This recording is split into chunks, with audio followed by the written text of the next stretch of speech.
Hello guys, ये है आज का Atal Bihari Vajpayee medical university of Lucknow का क्वेश्चन पेपर 1 ह्यूमन एनाटमी का। और ये आज की तारीख का क्वेश्चन पेपर है, दैट इज़ 18 नवंबर 2023। तो भाई इस पेपर का फास्ट रिव्यू ये है कि एग्ज़ाम देने के बाद ये क्वेश्चन पेपर जो लोगों ने डिस्कस किया मुझसे, तो पता चला कि 70% क्वेश्चन तो सिर्फ इम्पॉर्टेंट क्वेश्चन थे, तो इसलिए लोगों ने भरपूर लिखा है, दिल भर के लिखा है। और इसमें नुकसान क्या हुआ लोगों का कि लोगों ने बहुत टाइम ले लिया क्वेश्चन नंबर 1 और क्वेश्चन नंबर 2 सॉल्व करने में। लॉन्ग क्वेश्चन जो है ऐसे टाइप और क्लिनिकल क्वेश्चन में उन्होंने साहब 2 घंटे निकाल दिए।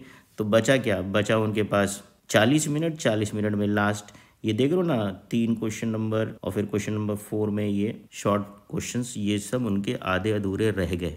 तो पहले तो देख लो भाई क्वेश्चन पेपर था क्या। इसमें पहला क्वेश्चन ये था थायराइड ग्लैंड पे, लॉन्ग स्ट्रक्चर्ड क्वेश्चन था। दूसरा कार्सिनोमा ब्रेस्ट पे, ये क्लिनिकल क्वेश्चन था।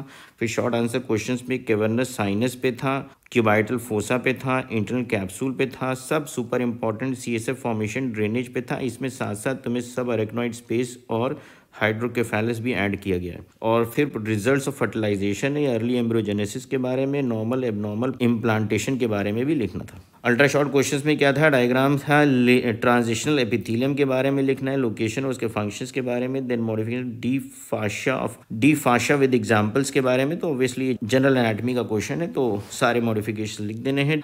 डिस्क्राइब द एंड आर्टरी, तो ये भी सुपर इंपॉर्टेंट है। एक लिस्ट बना लो, सारी एंड आर्टरीज एक बार एक साथ लिस्ट कर लो, उसके बाद यहाँ पे उठा के एग्जाम्पल्स लिखने और सबके क्लिनिकल इंपॉर्टेंस भी बताने। हम इन सारी चीज़ों के बारे में डिटेल में बताएंगे कुछ दिनों के बाद जब हम इसका एक्सप्लेनेशन अपलोड करेंगे तब। राइट नाउ सिर्फ एक रिव्यू ले रहे हैं जल्दी से।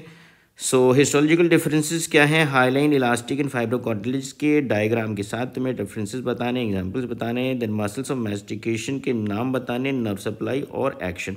इसमें भाई जो है ग्राइंडिंग मूवमेंट्स के बारे में ज़रूर लिखना। अब आते हैं टाइम मैनेजमेंट के बारे में, क्योंकि लोगों का क्वेश्चन छूट जाता है। वैसे भी ये पहला एग्जाम होता है एनाटमी का, एमबीबीएस स्टूडेंट्स का पेपर 1, तो लोगों का छूट जाता है, कोई बात नहीं है। आगे के लिए यू कैन टेक केयर। देखो भाई 3 आवर्स होता है तो 180 मिनट्स मिलते हैं आपको, ठीक है।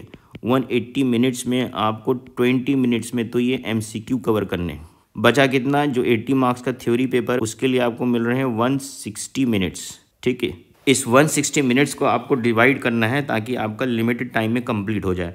तो पहला क्वेश्चन जो है ये लॉन्ग ऐसे टाइप क्वेश्चन, इसको आप मान लो कि 30 मिनट्स में करना है, ठीक है। फिर दूसरा जो क्लिनिकल क्वेश्चन है इसको भी 30 मिनट्स में ही निपटाना है। बाकी जो ये थर्ड क्वेश्चन है 30 मार्क्स का, इसको दे दो पूरे का पूरा 60 मिनट्स। 1 घंटे में ये सब क्वेश्चंस जो हैं, यानी कि आपको 5 क्वेश्चंस ये निपटाने हैं 6 मार्क्स वाले। फिर बचता है, यानी कि ऊपर 2 घंटे हो चुके हैं आपके, देन 40 मिनट्स जो रिमेनिंग है वो 40 मिनट्स लास्ट के इसको दे दो। जो अल्ट्रा शॉर्ट क्वेश्चन हैं 5, हो सकता है इसमें कुछ टाइम बच भी जाए तुम्हारा, तो वो एक फास्ट रिव्यू लेने के लिए ऊपर जितने क्वेश्चंस जो अटेम्प्ट करें उसमें कुछ छूट गया हो, कुछ इंपॉर्टेंट याद आ गया हो, वो सब बाद में लिख सकते हो। तो हर क्वेश्चन के मार्क्स अलॉटेड देख के लिखना है और साथ साथ टाइम अलॉटेड, जो मैंने टाइम अलॉट किया है उसी के अंदर सब क्वेश्चंस करने हैं ताकि टाइमली तुम्हारा पूरा क्वेश्चन पेपर कंप्लीट हो जाए, ठीक है। Good luck.